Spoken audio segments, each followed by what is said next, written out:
Howler, how's the aftermath of the last couple of weeks going? It's finally fading out. What's weird is, and I promise this will be the last week we talk about my dead brother, right? I keep thinking about calling him on different things, or I think, you know what I mean? It's like I don't realize he's gone. Does that make sense? Yeah, absolutely. So, but I do have we've got his apartment, his duplex about emptied out. We obviously got him in the ground, and he ain't come back that we know of. We've been having these headstone discussions. I wanted to get a great big Starship Enterprise, but Mom's going to be on it because Mom's got the plot next to him. So then they thought, well, let's get a big one. So I thought, we could really do the Enterprise, but she doesn't want Star Trek on hers. Just what? That would be fantastic. Right? A huge Star Trek Enterprise. That's right. And they don't see the humor. I mean, we've got some closure on it, right? So now, we're over the hump, so we can make fun of the whole deal. You want Star Trek, man? And see, I didn't realize there was he had a bunch of Stargate stuff too, and I don't know what is Stargate. Is that like a modern, they had to reinvent Star Trek to be Stargate? Isn't it the movie that it's like a portal? I don't know. When they kept saying Stargate, I thought it was those people that mass suicide in California 10 or 12 years ago. You know what I mean? The purple people, you know what I'm talking about? The people that were... Wasn't that Star something? Oh, gosh. That was the one where they were in Haley... They thought the spaceship was in the tail of Haley Bop's comic. Yes. Or something. Yes, or something like that. So, anyway, what was the name of that? I can't. I don't know. It doesn't matter. I was going to reach out to Matthew, our listener, good biblical name, about the handles or lack thereof on that fancy casket. Yes. So we were sitting in there, and the guy says, "Do you want handles on it?" And I said, "Well, of course we want handles on it." And they said, "Well, they'll be decorative only." And I said, "What do you mean they're decorative only?" He goes, "Well, yeah, we put some nice brass handles on it, but we don't want you lifting on it. We put a groove. There's a groove on the bottom, and that's when you hold on to it underneath it, you just kind of hook it's like carrying an old log or something. You hook your fingers under this groove because the handles will not support anything." So I said, "Well, then don't put them on." And they said, "Well, the cost is nominal." And I said, "That's not the point. Don't put them on."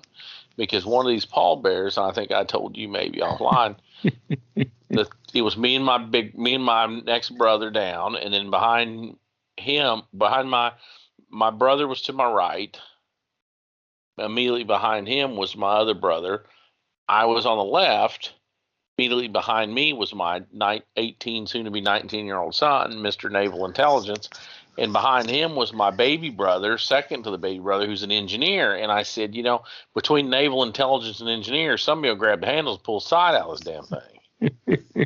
I cannot. That's a whole nother story.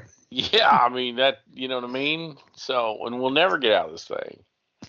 We'll never get him in. I'm telling you what, 25 and kind of a chilly day with the wind blowing. We told the and I don't know if I told this, and we told that preacher he talked fast. Mom had to talk to him, Dad had to talk with him, I had to talk with him, and we were on this old wind-blown hillside for 45 or 50 minutes. I'm like, dude, there was no sense in us telling you to talk fast if you're going to sit up out here and never let all these old people talk. No, brother. Get them on the ground.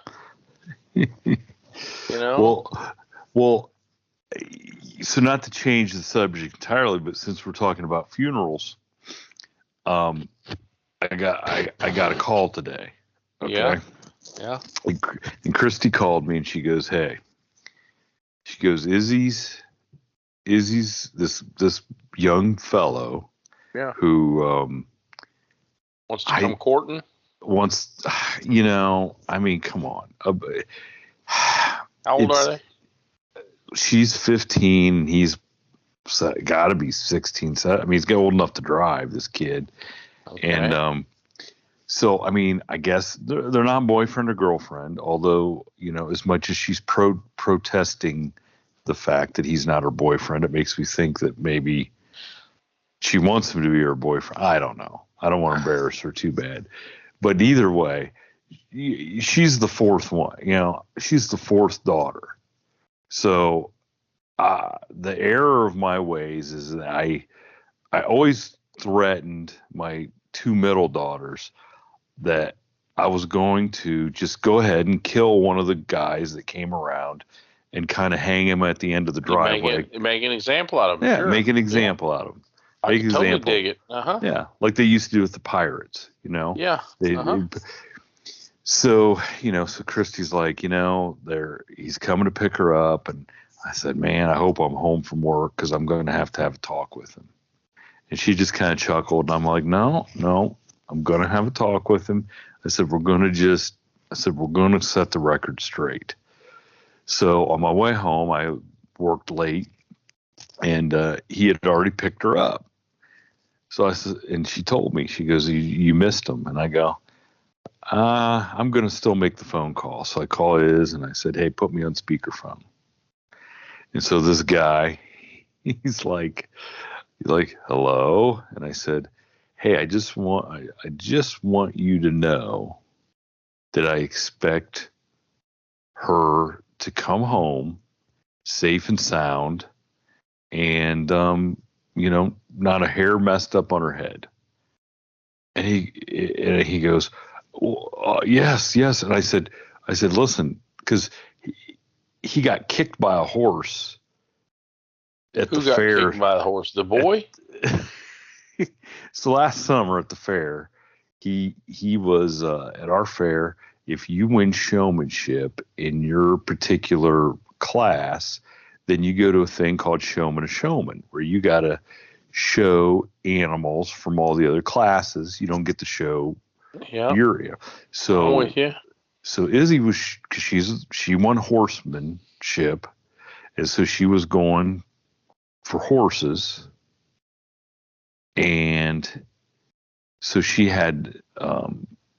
was helping him by showing him on her horse how to do showmanship.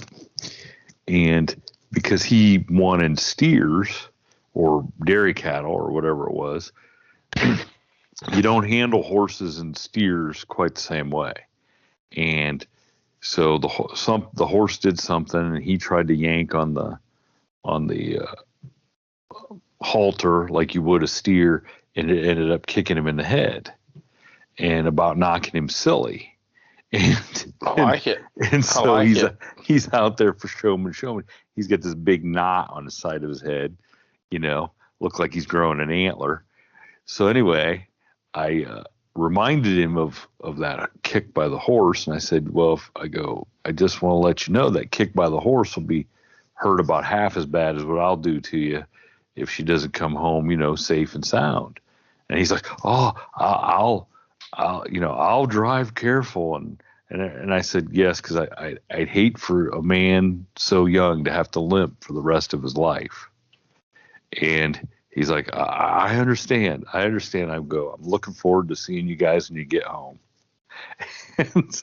And so unfortunately, I was recording Friday's paranormal podcast episode and couldn't come down and see if he had, was sweating bullets still or not when they got home. So I was kind of disappointed in that, but hopefully he got the message, because I'm not going to take it easy this time on this one, whoever it is.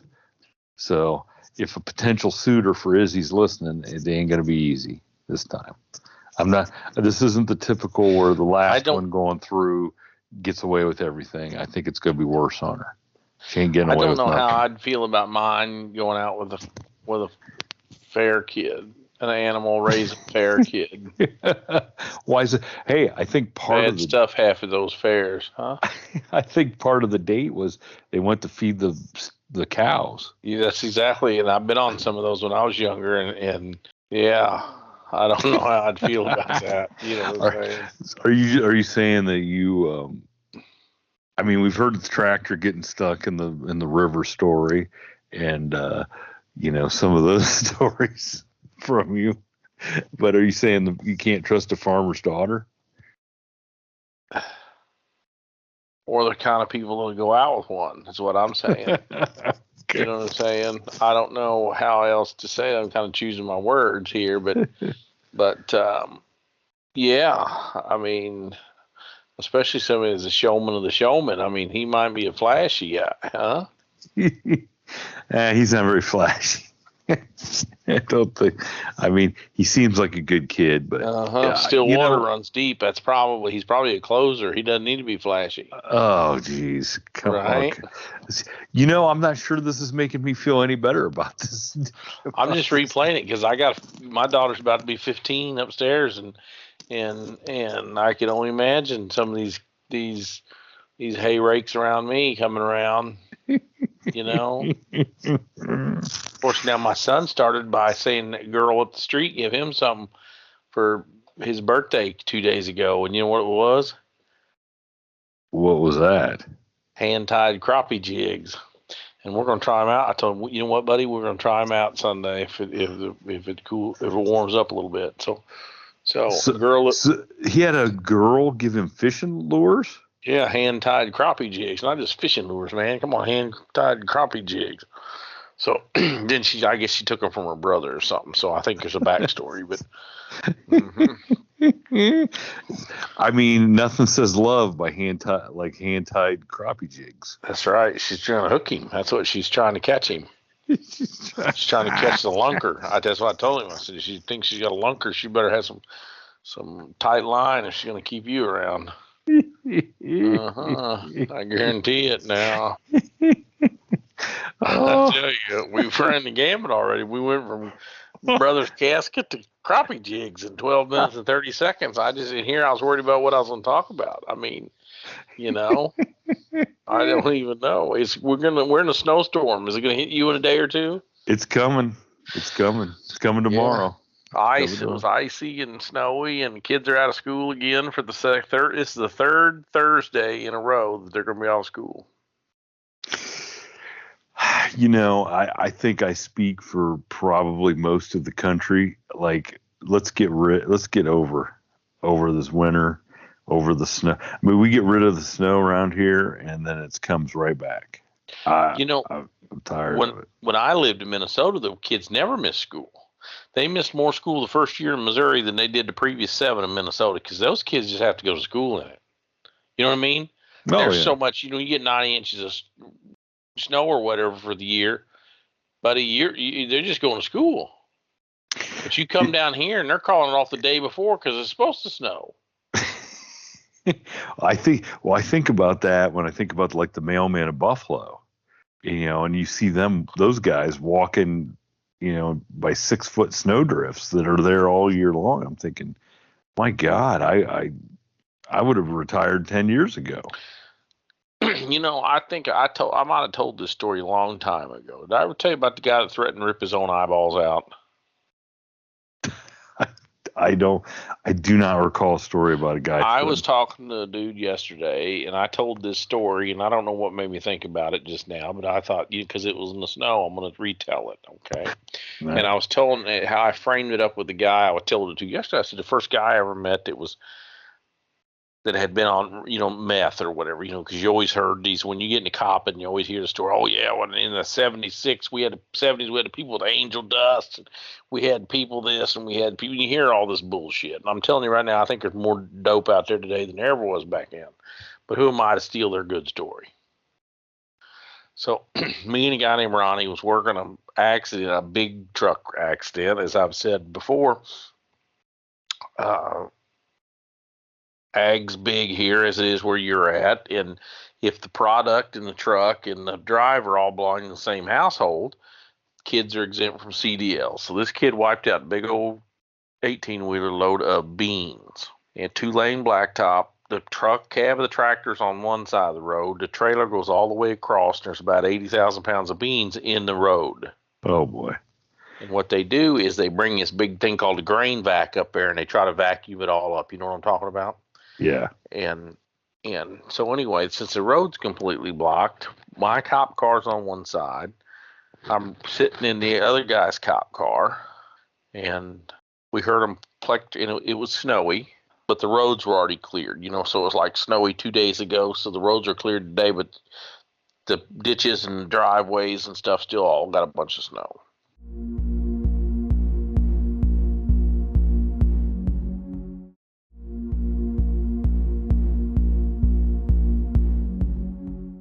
Well, I could hear them plectroning an ambulance out to a place about 6 miles, little town about 6 miles from where we're at. And then at the same time, I can hear the county calling the state, because we were state troopers, calling the state, saying, could we help this deputy at an assault in progress? They got an ambulance dispatched to this podunk town. And I told Ronnie, I said, we got to go to that. And he goes, well, one of us got to stay here. And I said, why? We're on 2-lane blacktop at 10 o'clock at night in the middle of nowhere in the middle of winter. Why would we have to stay anything?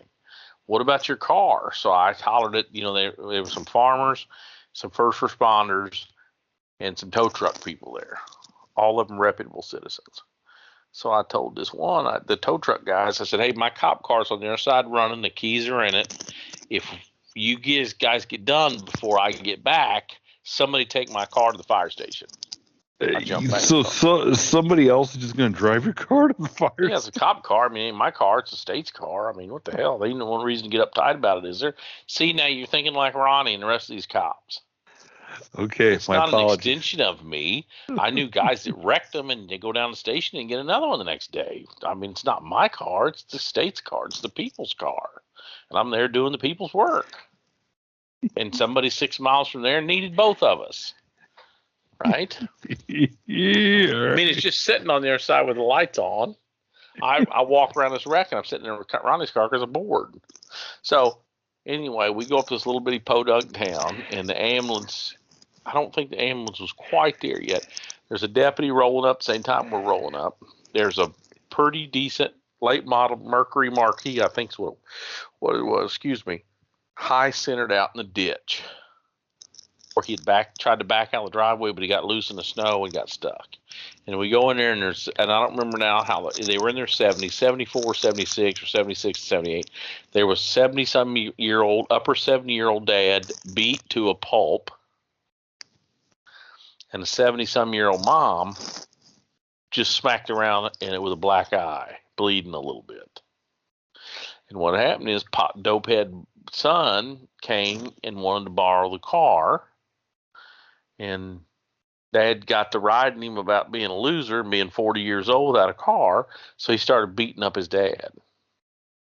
So then his mom tried to stick up for him, so then he started beating up his mom. And then he got the keys from him, and he went out to get in his car, but he's so screwed up he couldn't make it out of the driveway, ended up getting a high center and stuck in the snow. So he took off on foot. I know I've told you this story. I have not heard this story. Okay.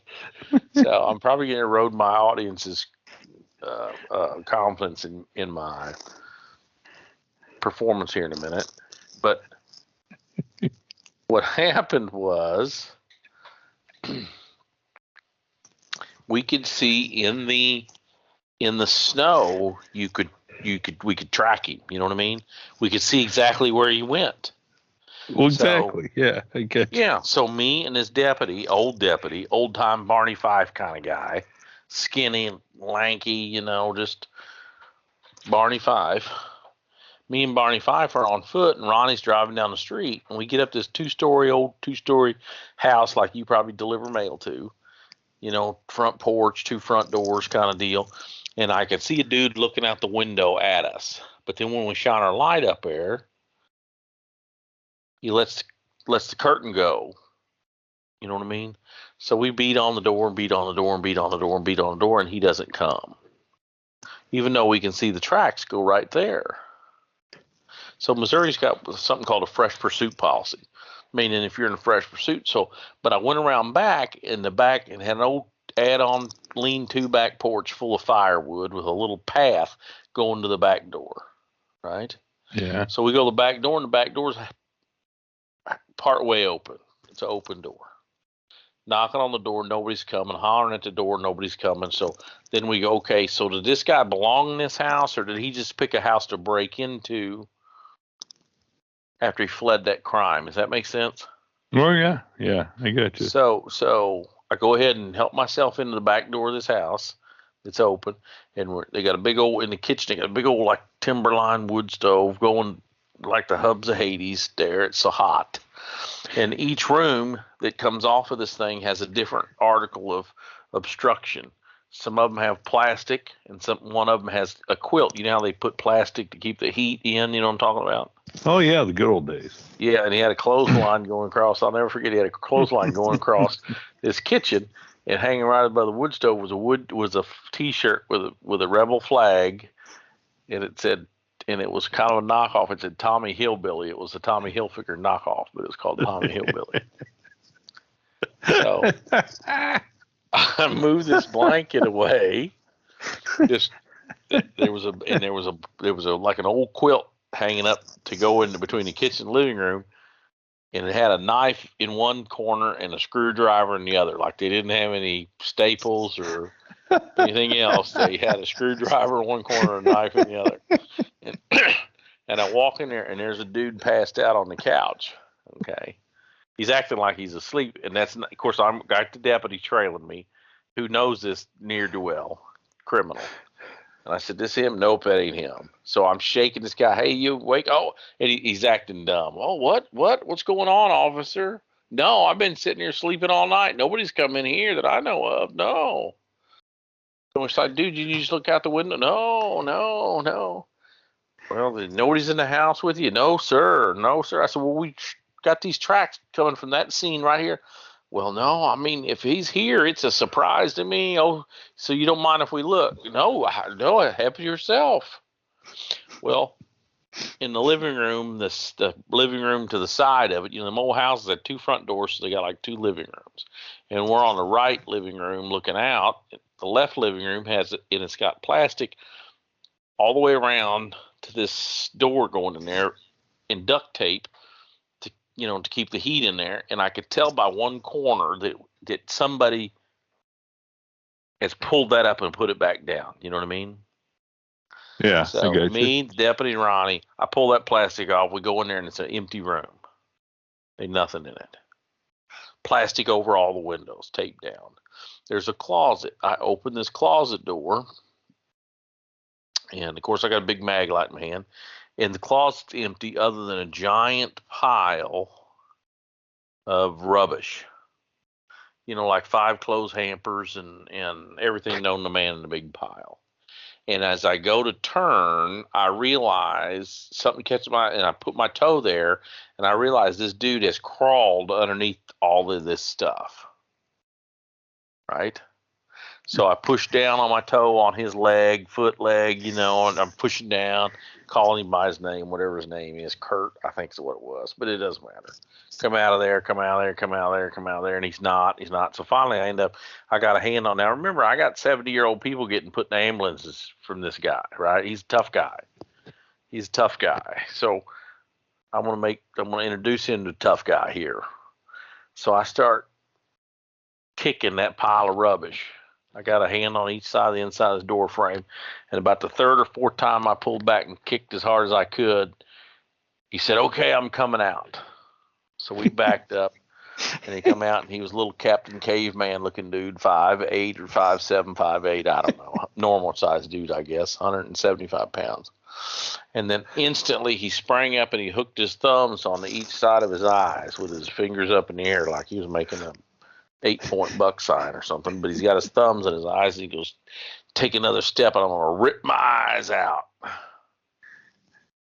Okay. And this deputy goes, whoa, Kirk, there's no reason to get unsane, and there's no way to do that away. And I said, "What'd you just say?" And he said, "Back the fuck up or I'm going to rip my eyes out." And I said, "Great." And he goes, "You want me to rip my own eyes out, MFer?" And I said, well, you'll be easier to fight. And no sooner than I said the word fight, I dropped that mag light right across his collarbone. Kwop! And he forgot all about ripping his eyes out. And I got him cuffed, and we're walking out of this junky old house. This deputy's in Gomer Pyle's in the front, or Barney Fife, whichever you want to be. He's in the front. Ronnie's in the second. I got Captain Caveman in the middle, cuffed behind the back, and me. And we're going down this narrow, junky hallway on this porch edition lean-to thing full of firewood. And he jumps up and bites Ronnie right in the back of this, like the shoulder blade neck, like vampire, like a freaking vampire. And of course, Ronnie tries to go forward and hits Barney Fife, knocks him down, and he falls down, and Captain Caveman's on top of him. So I got a 3-man sandwich in front of me with Violator on the top chewing his way to the bottom. And I dropped my big fancy flashlight, and I'm grabbing this guy, and I'm trying to pull him off, and he won't come, and Ronnie's screaming, the deputy's screaming, all screaming. So I picked up the only thing I could, which was a piece of firewood from the top of a tree, not a split piece of wood, but a round piece of wood about the biggest barrel on a bat. And let me tell you, he thought the flashlight hurt the first time. That old piece of oak firewood, but the second time I kinked him with that, it was all he wanted. Okay. So what? Oh man, I'm just picturing. So then he's got blood and bark in his hair, and he's demanding medical attention. So we march him right down about the time they got dad in the ambulance. They're trying to get mom in the ambulance, and I said, this is the Violator, and he needs help. And they said, what happened to him? And he looks at this ambulance guy and says, that MFer hit me with a piece of wood. And of course, these ambulance people and first responders, they didn't want nothing to do with helping him. One of them told him to get screwed, and the other one says, well, maybe he'll give you a ride to the hospital. So we put him in the deputy car, and I told the deputy, I said, we'll bring him to the jail, and then if he really needs an ambulance, I'll get him one. But I got to go get my car, because it's down at the grain truck wreck. So Ronnie brings me down there, and he goes, oh, my God, you think we're going to get in trouble? And I said, for what? And he goes, you hit that guy with a piece of firewood. And I said, dude, you were screaming for help 5 minutes ago, and now you're worried about me hitting him with a piece of firewood. What's the difference? So I get in my car, and we go to jail, and we process the guy, and I write the report. And I had died to work with some at that time, some real Dudley Do-Rights. And one of them had a problem with me going in that house without a search warrant. I said, we have fresh pursuit policy. God, I don't know, man. You know, and really what it was is he wanted to blow, you know, he was on the he was, you know, wanting to get promoted, and the way you get promoted is the easiest way to get promoted is to go out and do a bunch of good work and score good on a test. The second way to get promoted is to stab a bunch of people in the back, and they think you're just a straight arrow and you're sharp. So he was trying to blow my candle out to make his look brighter. Okay. So he called the sergeant. The sergeant comes in and goes, oh my God, I don't know. You hit him with a piece of firewood. And I said, that's what I had, you know?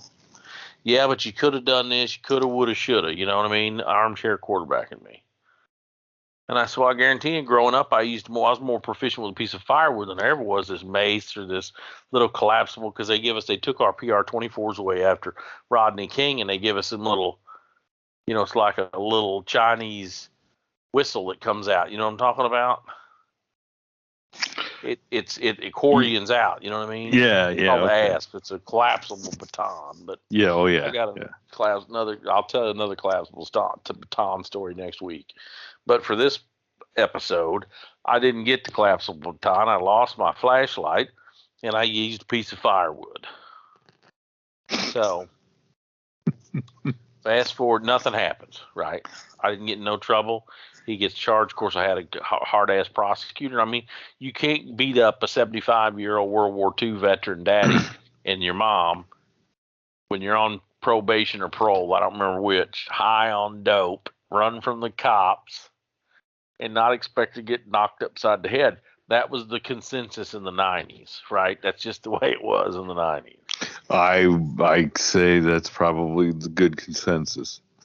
Right. So But 6, 8 months, a year later, I'm down. We had what's called in-service training, and we were lead laws training, and they had some hotshot lawyer from the Attorney General's office, and he said, I don't know what they teach you guys in this pinnacle of professionalism, but I assure you, if you hit a piece of guy, and he had my use of force blown up on an overhead projector, I assure you, if you use a piece of firewood to beat a subject until he's in custody or something to that effect, you will garner scrutiny. And I raised my hand, and he goes, yes, you in the second row. And I said, I didn't beat him till he was in custody. He was already in custody when I hit him. And he said, are you serious? You're the guy? And I said, yeah, I'm the guy. And I said, he had taken a chunk out of Ronnie's neck. You know? So what were you? So he says, well, did they, since you're willing to admit it, where would you have learned firewood techniques here in this academy? And I said, well, we actually learned straight baton techniques, and the principles are all the same. The only thing difference between the piece of firewood and my straight baton is one of them smoother than the other. It's long, it's cylindrical, and it's a piece of wood. Could they argue that? Well, he wanted to, but I mean, I had the room by that time. They were laughing. Because by God, when you're in Rome, you do as the Romans. You know what I mean? And I told him that. I said, if I wanted to come to your office and screw with you, I'd write a freaking brief, right? But when you're out there in Tommy Hilfiger land or Tommy Hillbilly land, I mean, you gotta chop wood when it's time to chop wood, buddy. You know what I mean? That's just the way the world works. Oh, that's great. So anyway, that's my story for the night. But next week I'll tell you about, it was another cold, dreary night, and I tried to use an asp on a dude, and he said, if you hit me again, I'll shove it up your ass. So I wish I had a piece of firewood that time, because that little fancy stick didn't do nothing to that cat, but he was a real tough guy. Mm-hmm. Thank you for tuning in to this week's episode of the From the Shadows podcast. Until next time, never shy away from the darkness or what may be lurking in the shadows. We are out.